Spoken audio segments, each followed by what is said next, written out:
राधे राधे दोस्तों। आज की मेरी कहानी है जया एकादशी की। माघ मास के शुक्ल पक्ष की एकादशी को जया एकादशी कहते हैं।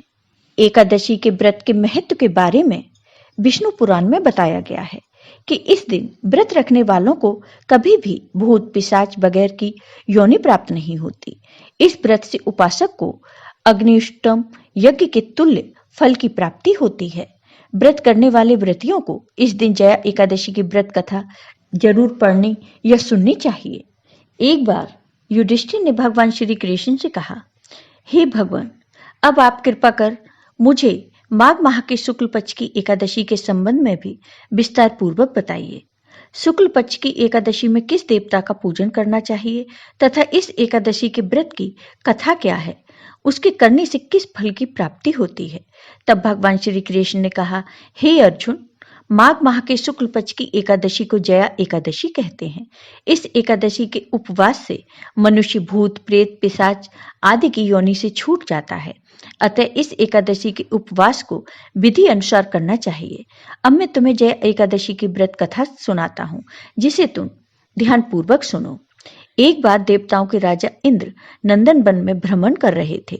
चारों तरफ किसी उत्सव का सा माहौल था।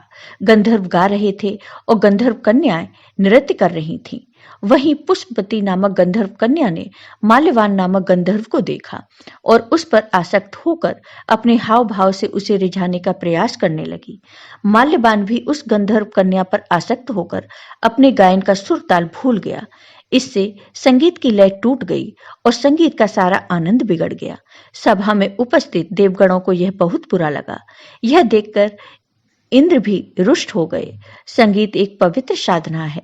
इस साधना को भ्रष्ट करना पाप है। अतः क्रोधवश इंद्र ने पुष्पवती तथा माल्यवान को श्राप दे दिया। संगीत की साधना को अपवित्र करने वाले माल्यवान और पुष्पवती, तुमने देवी सरस्वती का घोर अपमान किया है। अतः तुम्हें मृत्यु लोक में जाना होगा। गुरुजनों की सभा में असंयम और लज्जाजनक प्रदर्शन करके तुमने गुरुजनों का भी अपमान किया है। इसलिए इंद्रलोक में तुम्हारा रहना अब वर्जित है। अब तुम पिशाच योनि का जीवन बिताओ। इंद्र का श्राप सुनकर वे अत्यंत दुखी हुए और हिमालय पर्वत पर पिशाच योनि में दुखपूर्वक जीवन यापन करने लगे। उन्हें गंध रस स्पर्श आदि का तनिक भी बोध नहीं था। वहीं उन्हें असहनीय दुख सहने पड़ रहे थे। रात दिन में उन्हें एक क्षण के लिए भी नींद नहीं आती थी। उस स्थान का वातावरण अत्यंत शीतल था, जिसके कारण उनके रोए खड़े हो जाते थे, हाथ पैर शून्य पड़ जाते थे, दांत बजने लगते थे। एक दिन उस पिशाच ने अपनी स्त्री से कहा, न मालूम हमने पिछले जन्म में कौन से पाप किए हैं, जिसके कारण हमें इतनी दुखदायी यह पिशाच योनि प्राप्त हुई है। पिशाच योनि से नरक के दुख सहना कहीं ज्यादा उत्तम है।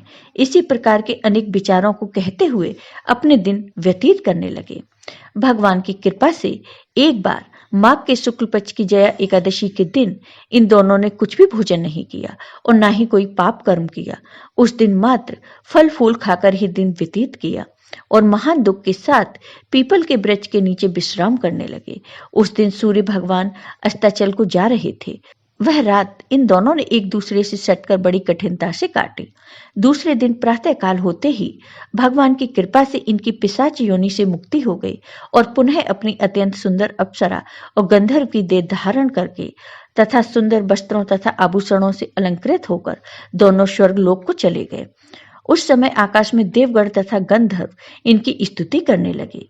स्वर्ग लोक में जाकर इन दोनों ने इंद्र को दंडवत किया।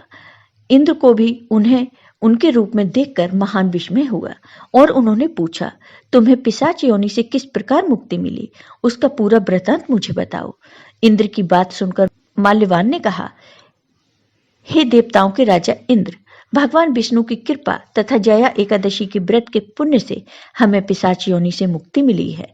इंद्र ने कहा, हे माल्यवान, एकादशी व्रत करने से तथा भगवान विष्णु की कृपा से तुम लोग पिशाच योनि को छोड़कर पवित्र हो गए हो। इसलिए हम लोगों के लिए भी वंदनीय हो, क्योंकि भगवान शिव तथा भगवान विष्णु के भक्त हम देवताओं की वंदना करने योग्य हैं। अतः आप दोनों धन्य हैं।